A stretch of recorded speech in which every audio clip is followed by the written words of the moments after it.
Hello, welcome to the first of a series of videos that are going to show us the hobby of collecting tax discs, known as velology.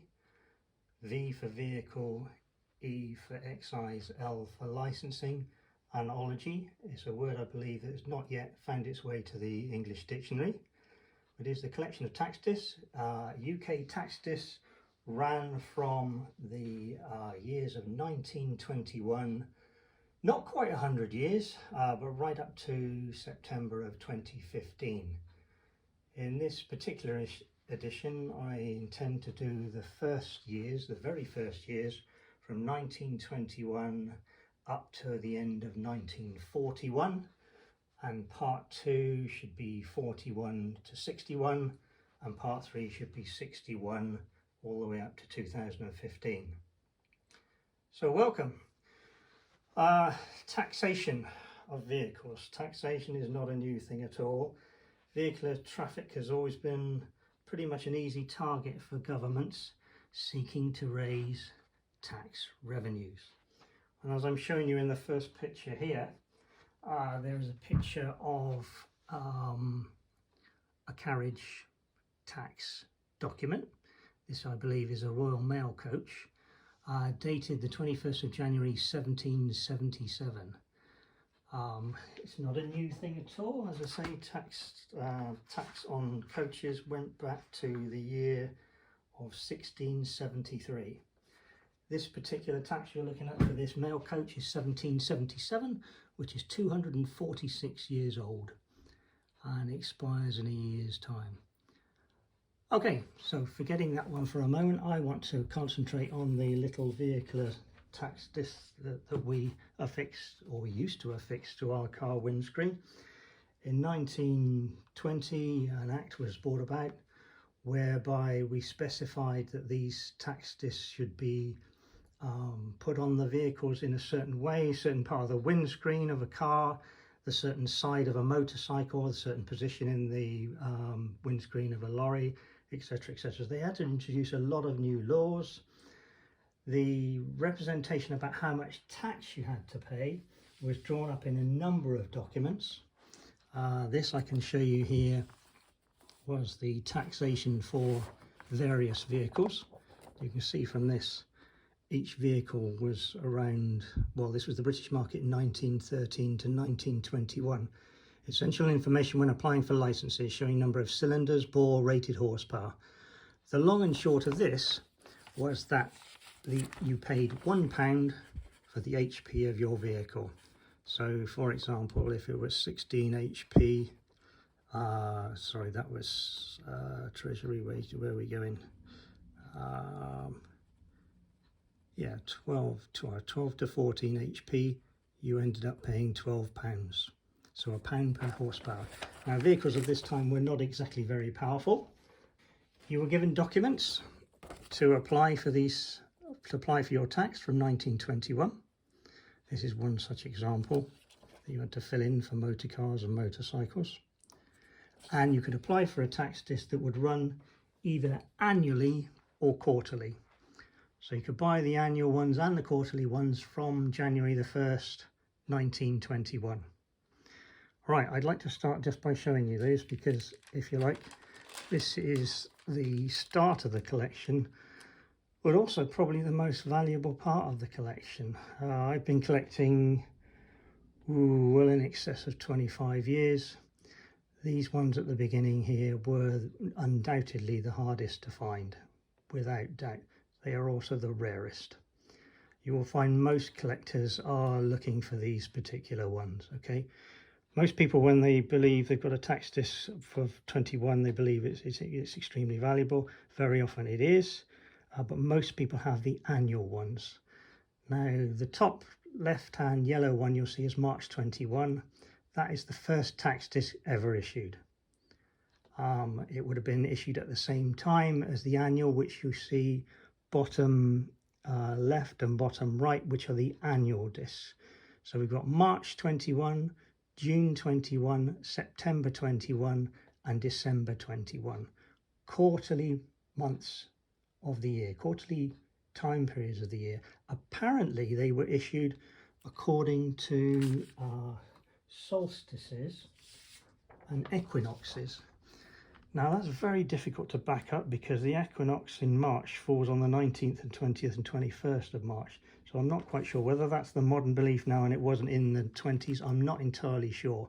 But for whatever reason, they decided the first disc would expire in March, 24th of March, and then the following 30th of June, 30th of September, and 31st of December. Okay, the long and short of that it meant that if you bought your first tax disc as a quarterly, it only lasted 83 days. The June one lasted 91 days, and September and December lasted 92 days respectively. So as a result of that, obviously, if you were quite savvy, which many people were to their money, the March tax disc wasn't exactly that popular because you were buying less tax for more money, which again makes this first tax disc extremely rare. In fact, when tax discs were being taken away from us all, a lot of the TV companies visited the motor museums like Bewley. The best ones they were able to come up was the annuals, these annual tax discs down the bottom here. Okay, you see that was issued in 17th of January. This one much later, 19th of September in the year. That one was issued. That could have been a quarterly disc. That could have been one of these, but they decided to issue an annual to this particular plough. When we go back to the first one, you will see the design they came up for these. If I show you them in their full glory, we've got one here. This is an annual disc for December 21. Now you can see what we've got, and then obviously you were expected to cut these out and then put them into the tax disc holder, which you had to buy fresh because of course nobody had any of these. You'll notice the artwork on them. We've got the English rose at the top left there, Scottish thistles top right. We've got the Welsh daffodil down on the right here, and the shamrock for Ireland at the bottom here. Okay, and these are also illustrated throughout the centre marks of the disc itself. Got a serial number that relates to the number of discs that were issued. That's the expiry date across there. The vehicle's registration mark will be put in here. The cost, £4, so we probably know that this particular Enfield motorcycle had a 4 HP power. This one was issued in London by London County Council on the 27th of January 2021, so 27 days after the very first tax disc was issued. On the back, which was quite interesting, this relates to why these are so rare. This licence card must be exhibited in the regulation position on the vehicle when in use upon a public road. See note in the licence registration book. It must be given up to the post office or the registration authority on expiry. A new licence cannot be issued until the old one is surrendered. This phrase is key to why these discs are so rare. It must be given up to the post office or the registration authority on expiry. So you couldn't get your new disc unless you took the old one in and surrendered it. So many of these early discs just didn't survive at all. They changed the rules a little later on, as we'll see. So first things against our very first March tax disc at the top here. It only lasted a short period of time, cost more than the others. And if you wanted to buy the next tax disc, you had to hand that one into the post office or the registration office in order to get your next one. So what happened to this one? It either didn't get handed in for whatever reason, it said it was lost. And the fact that it survived so long is something very difficult to do. Sometimes they get put in scrapbooks. I probably spent 3 months on the vehicle to begin with, or these spent maybe a year on the vehicle. Then they get put into scrapbooks, perhaps into the backs of drawers. Then they get held by people, then maybe even get inherited by people before they're passed on to sale, before they find their way to a collection. So most of these have had quite a hard life, and if only they could tell you a story, if only. Okay, you'll notice that there is obviously 2 discs for December, the December quarterly and the annual quarterly, and the annual disc, I beg your pardon. We've got yellow, green, that's a pinky colour which has faded a little bit, and that was another issue that they had to face.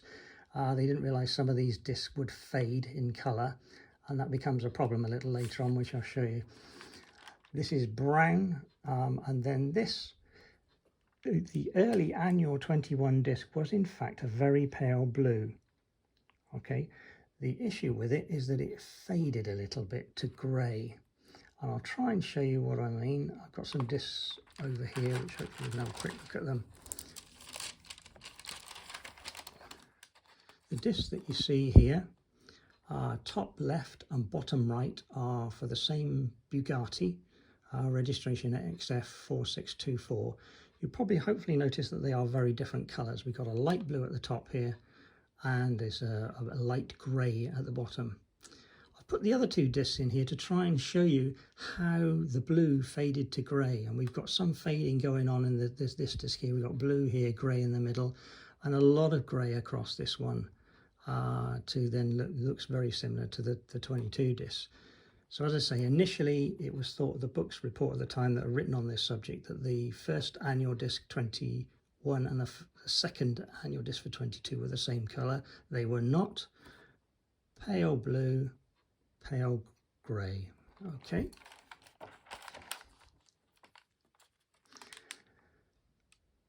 Right, I also want to point out a couple of things here.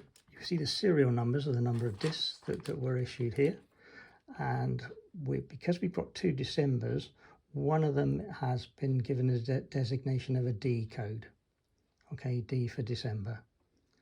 The reason for that is we move on, you'll then see on the next designation of discs, we've actually got M for March, J for June, S for September, D for December, and then no designation on the annual disc, because these were issued in such large numbers. They needed this designation space to put the high serial numbers.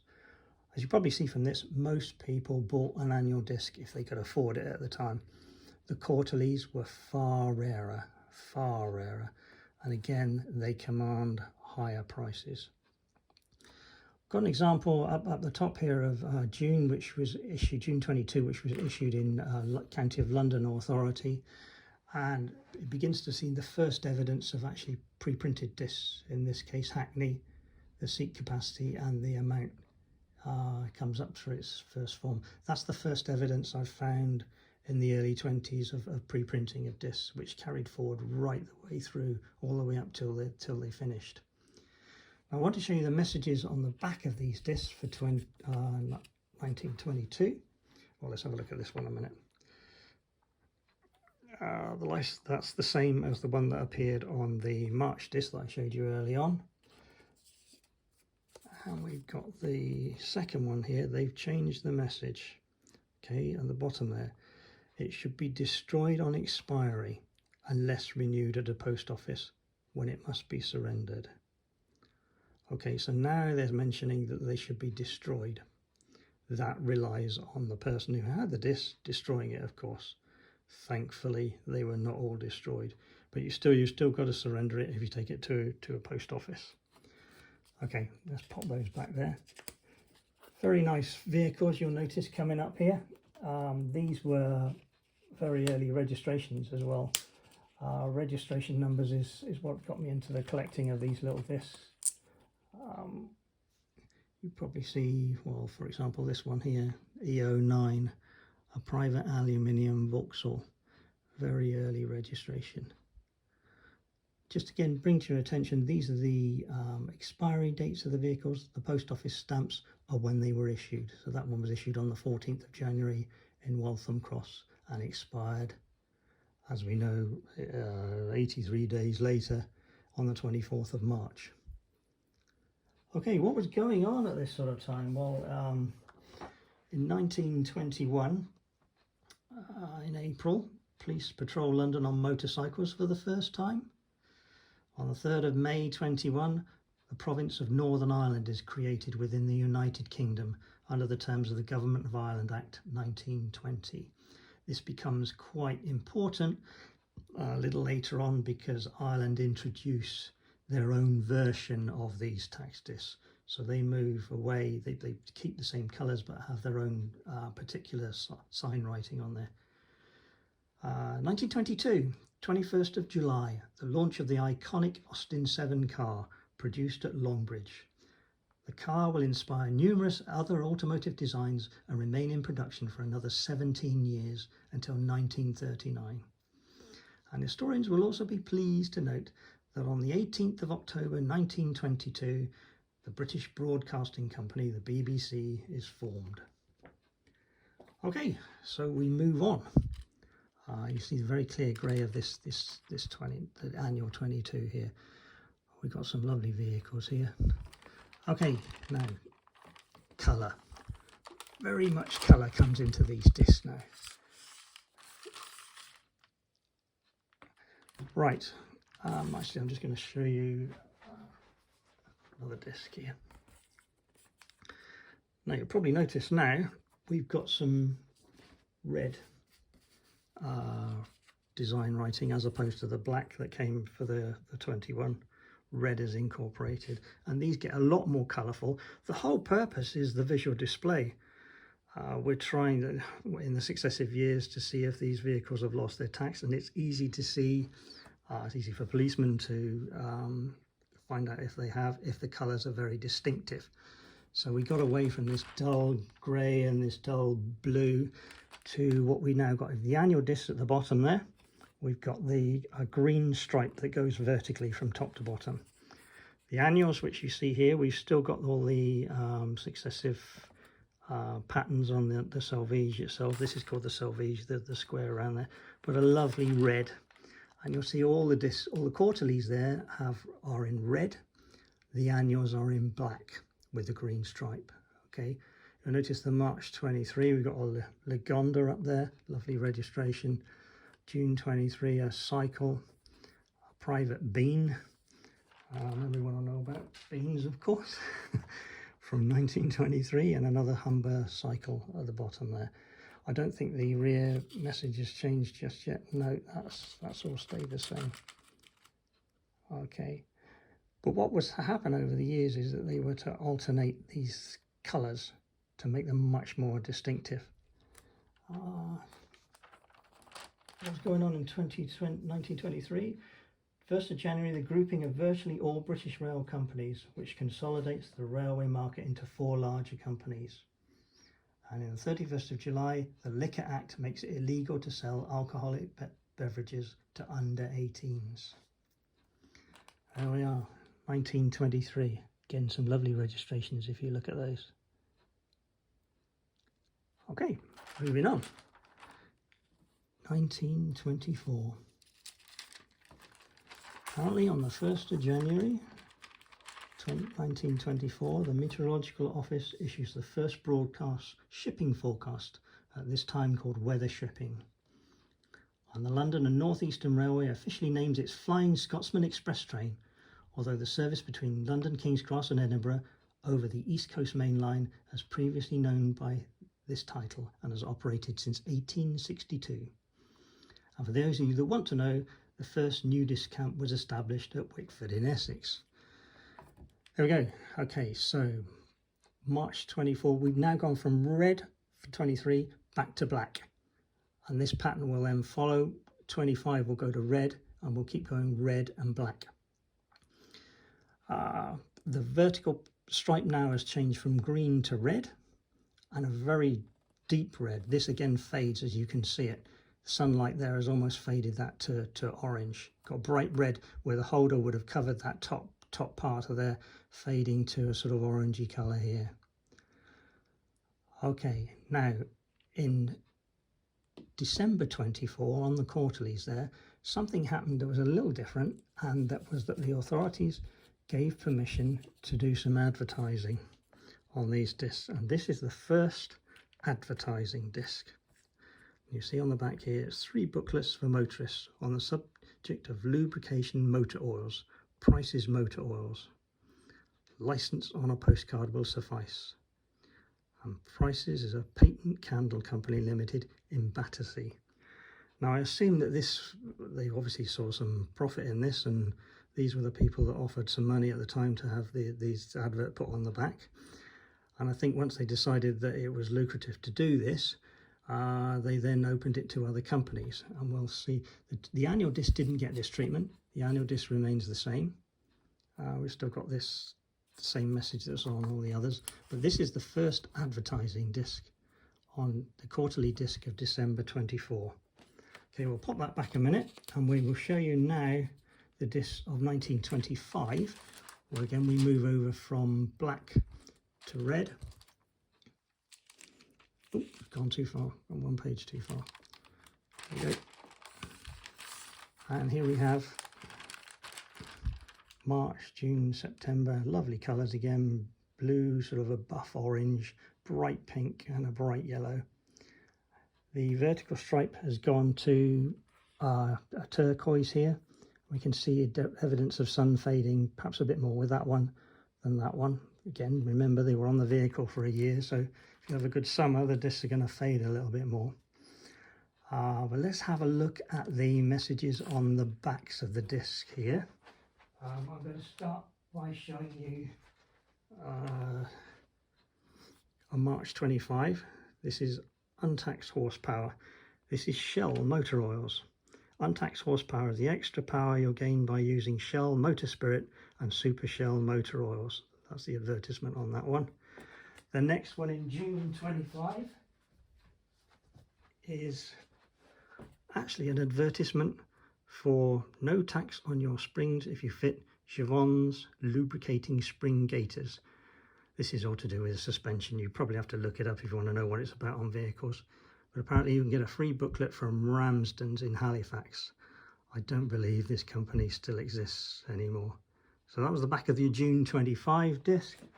Then following on, you've got the disc from September, which again is back to the Shell motor oils, and the December one is as well.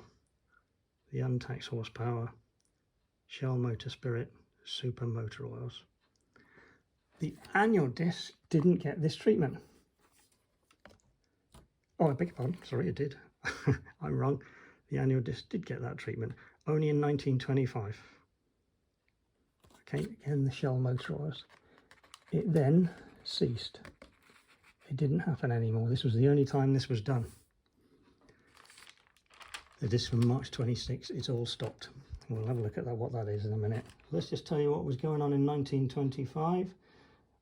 In 2nd of October in London, John Logie Baird successfully transmits the first television pictures with a grey scale image.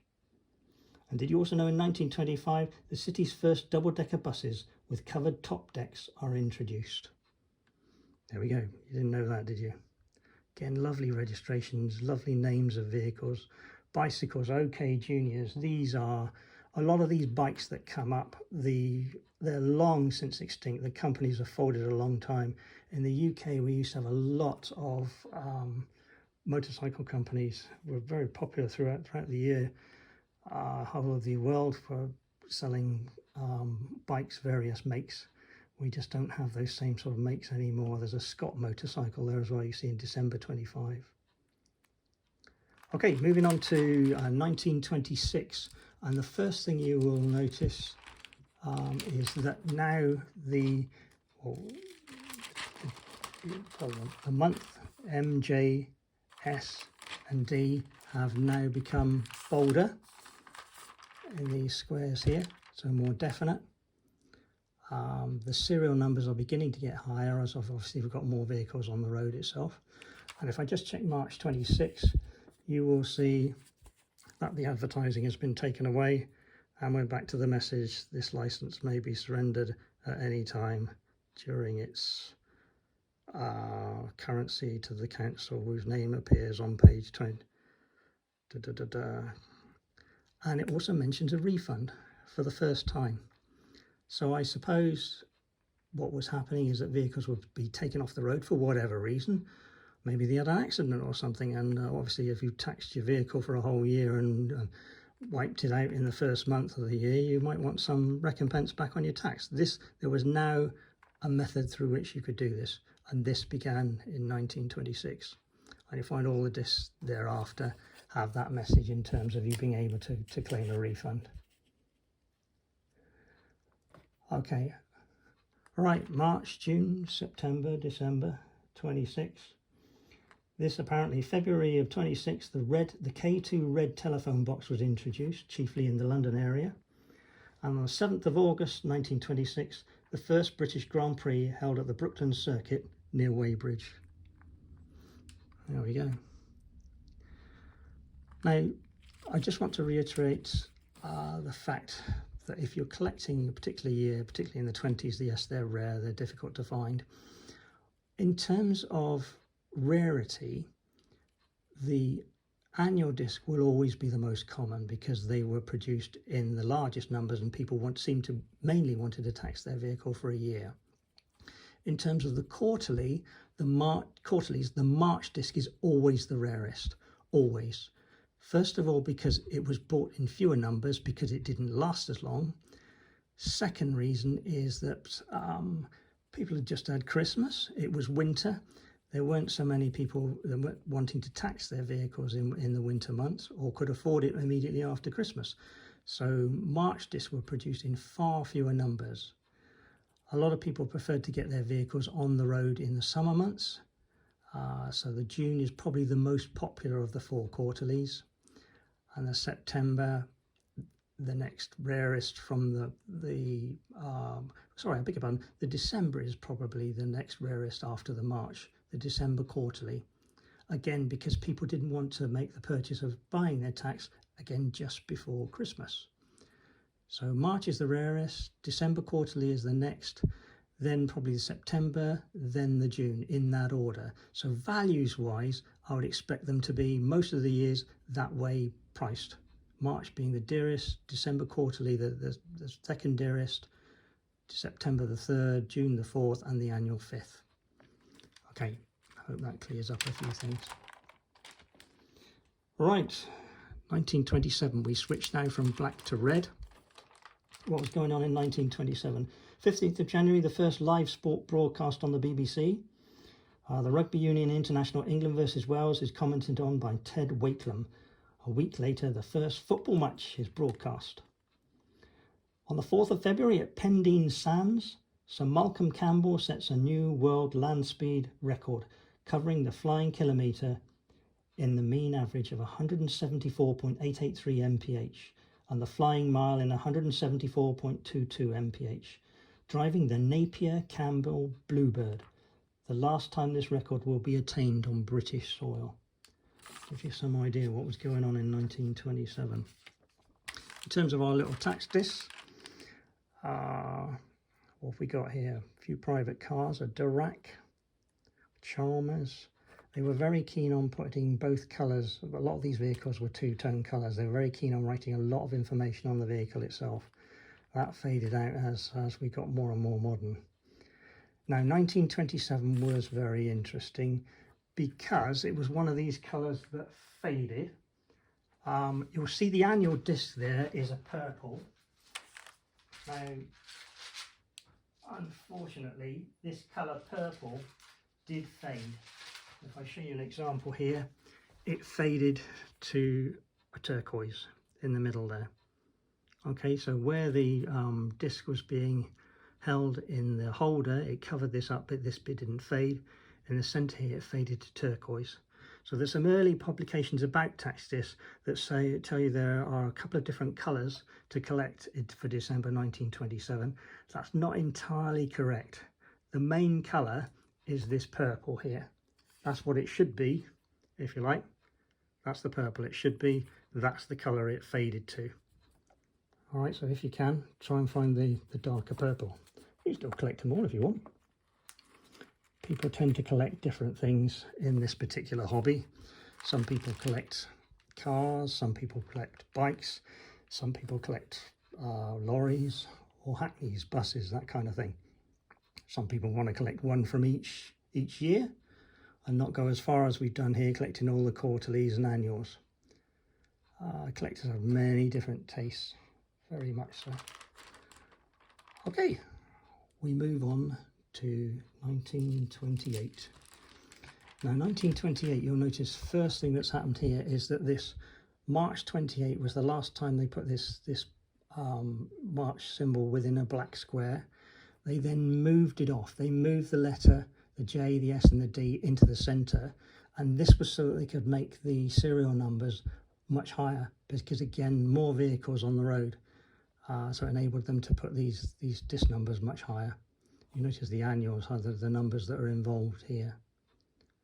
I think the message is still the same on the back of the disc here. Yeah, about surrender and what you could be able to get from them if you wanted a refund on your disc. See if I can get that back in there. That's good. That's fine. 1928. 15th of February 1928. The Oxford English Dictionary is completed after 70 years. And on the 3rd of July, John Logie Baird demonstrates the world's first colour television transmission. And on the 20th of December, the first Harry Ramsden's fish and chip shop opens in Yorkshire. They are, I bet you didn't know that. Again, look at the registration numbers. I've got a Ford, a Sunbeam, a Chalmers, a BSA and a private Crossley. We shall move on to 1929. We're going back to red again.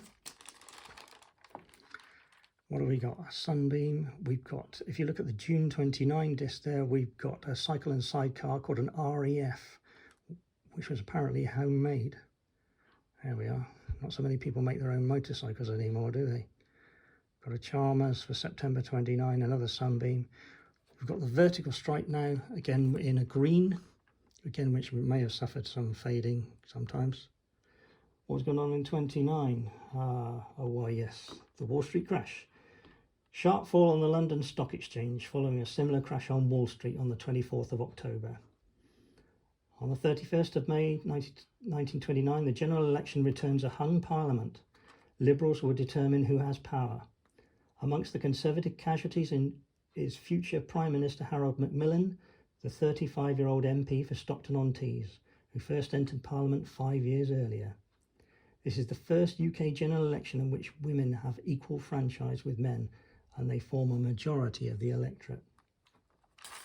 Okay, that's 1929 for you, and we move on to 1930. 1st of February, the Times publishes its first crossword. There we are. On the 5th to the 24th of May, Yorkshire-born Amy Johnson becomes the first woman to fly solo from England to Australia, 11,000 miles, landing in Darwin. So 1930s here, we've got obviously black writing on these particular discs. The colours are good. Again, we've got a vertical stripe now, which is sort of orangey stripe on the annuals at the bottom here. These colours, they're beginning to, I mean, not quite in sequence, but they're all very different from the last one. So you can tell if somebody's still carrying a pink disc and it's June, they know they should have another disc on there. Bikes, a lot of these discs are in such good condition because they're from motorcycles.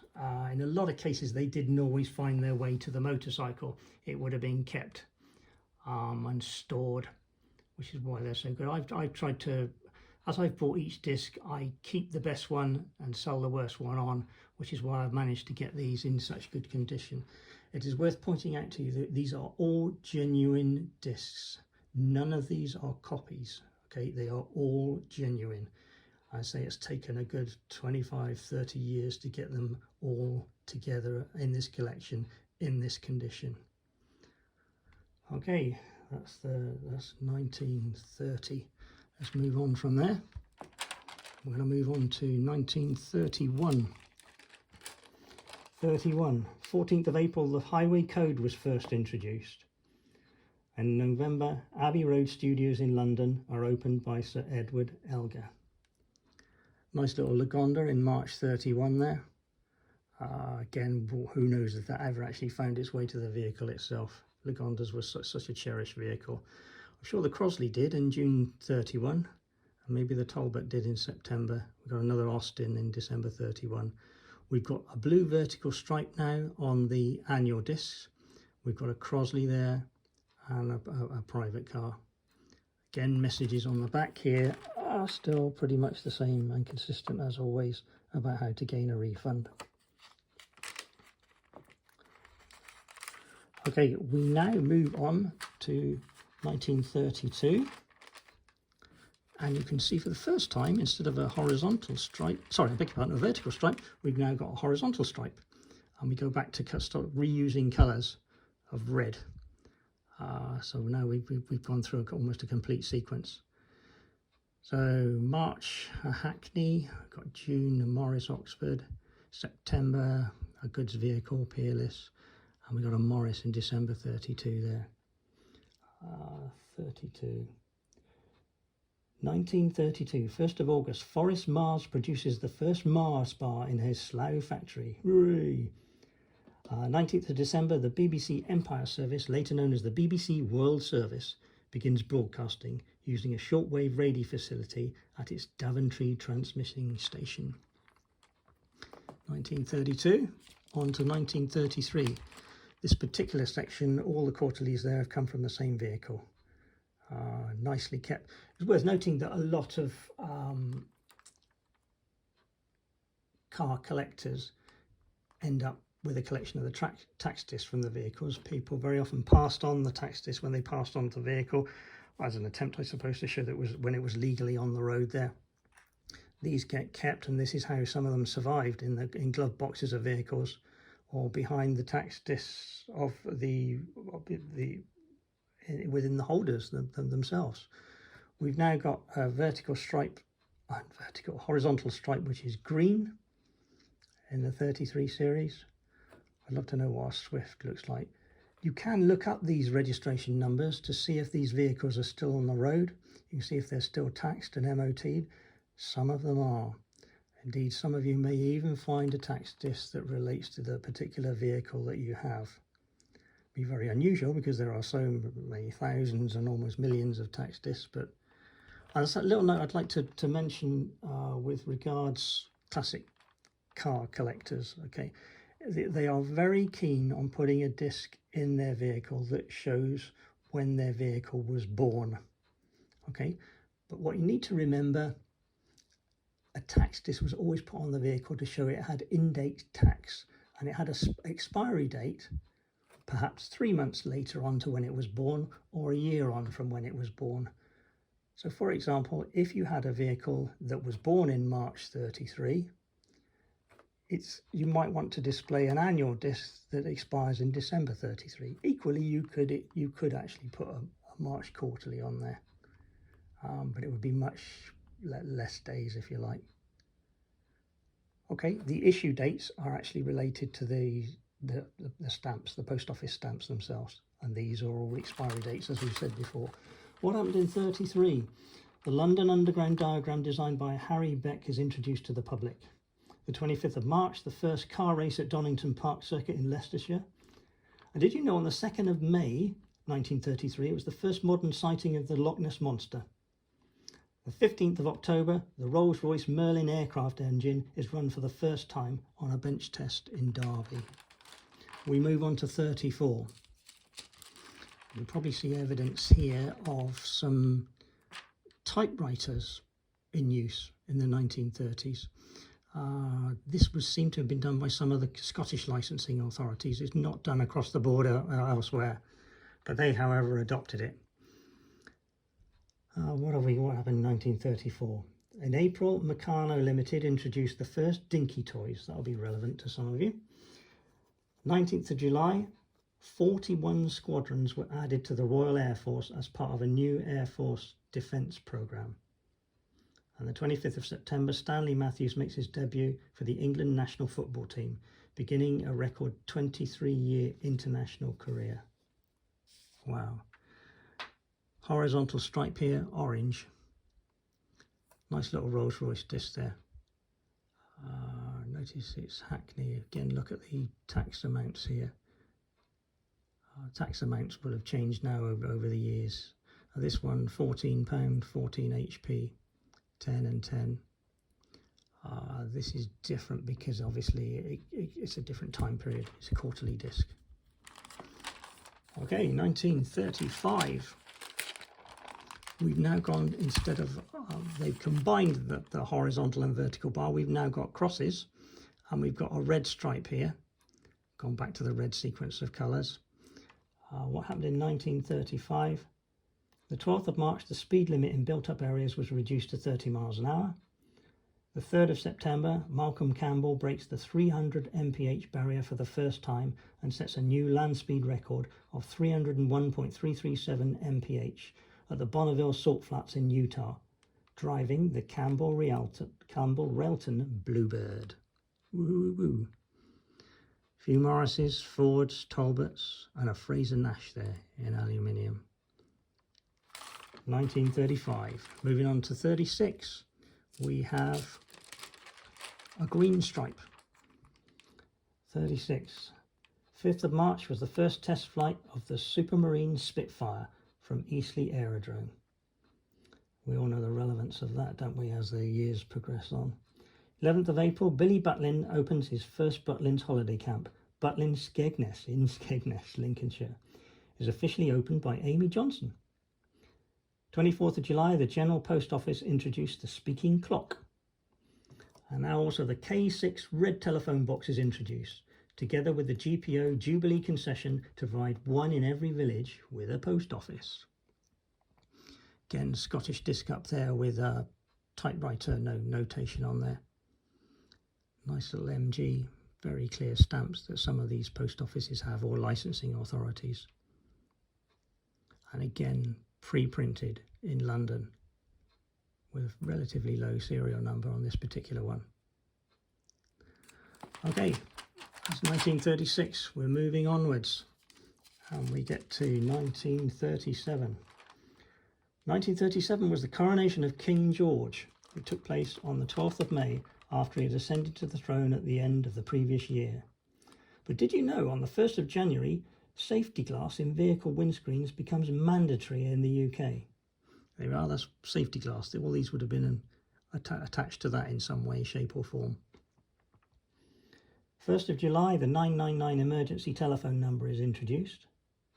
And December, the Hawker Hurricane enters service with the Royal Air Force as its first monoplane fighter aircraft, with number 111 Squadron at Northolt. So we've got a cross here, orange in colour. Quarterlies are blue, grey, pink, and a sort of orangey colour on a red writing background. Moving on to 1938. And 1938, I think we begin to notice all these discs up until now you had to cut out from the actual selvage itself. 1938 was the introduction of these little perforations, which you can see on this disc here, little holes. They obviously developed a machine that would make them, and they could then be sort of punctured outside of the selvage itself. What's happening in 1938? 3rd of July, the London North Eastern Railway Streamline Class A4 4468 Mallard reaches a speed of 126 mph, the highest certified speed for a steam locomotive. On the 9th of July, however, gas mask are issued to the civilian population. That's interesting. That was July of 1938. Things are getting pretty serious now. But on a less serious note, on the 30th of July, the Beano comic first goes on sale, featuring the character Lord Snooty. Now, in 1939, we have an introduction of what we call a farmer's disc. So this was the last year where tractors and things like that would be put on a standard disc. If we move over to 1939, you'll see annuals here, and you'll see this big F, which relates to farmers and agriculture. This was a particular multiplier one. So these were introduced in 1939. So a different tax disc for all agricultural vehicles. We've now got a diagonal stripe in 39, green in this particular case. Again, we've got some private stamping going on in Middlesex here. Of note here, this one's quite an interesting one. The quarterly here for December 39, it's a Hearst. It's classified as a goods vehicle. So there we go. They had to classify them somehow, or tax them somehow. So this is what was done. 1939. Sir Malcolm Campbell sets the water speed record in Bluebird K4 on Coniston Water. On the 30th of August 1939, the Royal Navy proceeds to war stations. The 1st of September, Operation Pied Piper, 4-day evacuation of children from London and other major UK cities begins. Blackout was imposed across Britain and the army is officially mobilised. The 24th of September 1939, petrol rationing is introduced. Petrol rationing, so that's September 39. This has a big impact on tax dis, petrol rationing. As you can probably guess, what happened with petrol rationing is that less vehicles started to be run on the road because it was more expensive to keep them on the road, and there was a restriction of keeping them on the road. So tax dis begin to become a little more difficult to find as we move towards the outbreak of the Second World War, as we know. Okay, we move on. 1st of January, World War II, 1940. Britain calls up 2 million 19 to 27-year-olds for military service. 10th of May, Neville Chamberlain resigns as Prime Minister and is replaced by Winston Churchill with a coalition war ministry. On the 4th of June, Churchill makes his "We shall fight them on the beaches" speech in the House of Commons. 18th of August, the hardest day in the Battle of Britain. Both sides lose more aircraft combined on this day than in any other point during the campaign, without the Luftwaffe achieving dominance over the RAF. On the 20th of August 1940, Churchill pays tribute in Parliament to the Royal Air Force fighter crews. "Never in the field of human conflict was so much owed by so many to so few." Wow. Okay, 1940. So, less vehicles on the road. Taxation, I believe, increases at this point as well. But petrol rationing is the main reason why we see less vehicles, less tax dis. We've got the diagonal stripe of the orange on this particular one. I'm going to move you over to 1941, where we finished this particular video. So we will have done 21 to 41. 1941, 9th of May, German submarine U-110 is captured by the Royal Navy in the North Atlantic with its Enigma cryptography machine and codebooks intact. 13th of November, the aircraft carrier HMS Ark Royal is hit by the German submarine U-81 off Gibraltar. She capsizes and sinks under tow the next day. 1941. So we've got red stripes going on here. We're back to the vertical stripes. There's our agricultural one. Farmers, this again, a lot harder to find. They had a hard life and they very often remained on vehicles and got destroyed. It's difficult to find early farmers' discs, and they were also produced in quite small numbers. But of course, the agricultural machinery becomes extremely important during the war, as we need our own food production. Pre-printed one in the December one and an early London one, and you begin to realise some of these discs had a life. These vehicles were wandering about during wartime Britain, and I'll perhaps in the next video that we come on to, perhaps the second one of these, show you a few from wartime ambulances. If only they could talk. Well, thank you for watching this particular video. As I say, this is 21 to 41. The next one will be 41 through to 61. Please like, share and subscribe. Thank you so much, and we'll see you again next time.